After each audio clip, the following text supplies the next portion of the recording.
ছেলেরা যদি 4টা বিয়ে করতে পারে তাহলে মেয়েদেরও 4টা কেন, মেয়েরা আরো বেশি করবে, কারণ মেয়েদের এনার্জি অলওয়েজ বেশি থাকে। ছেলেরা যদি 4টা বিয়ে করতে পারে তাহলে মেয়েরা পারবে না কেন? অবশ্যই পারবে, কারণ নারী পুরুষ সমান অধিকার। আর যদি একটা কথাই চিন্তা করি তাহলে মেয়েদের চেন কোনো কাজে লাগে না, চেন খুলে মুতার অধিকার তো তাদেরও আছে।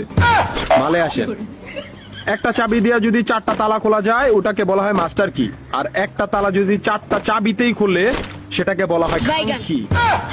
ধরেন আপনি 4টা ইঁদুর পালেন, আপনার কাছে গর্ত আছে একটা, বাহিরে অনেক বৃষ্টি, বুঝেনি তো ওয়েদার ডিমান্ড।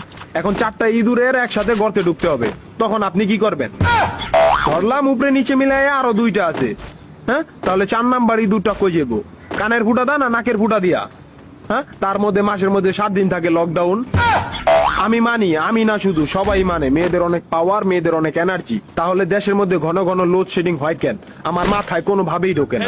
একটা ছেলে যদি 4টা বিয়ে করে, 4টা ঘরে যদি 10টা সন্তান থাকে, তারপরে বাপের নামে একটাই থাকবো। এখন আপনি যদি 4টা বিয়ে করেন, একটা সন্তান হয়, তাহলে বাপের নাম কি দিবেন? সলিমুদ্দিন, কলিমুদ্দিন, আনোয়ার, মনোয়ার, নাকি গড়ে মিলাইয়া জানোয়ার?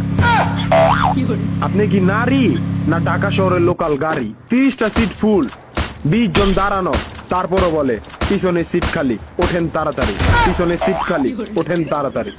শুধু এই সমস্ত মেয়েদের কারণে পুরানো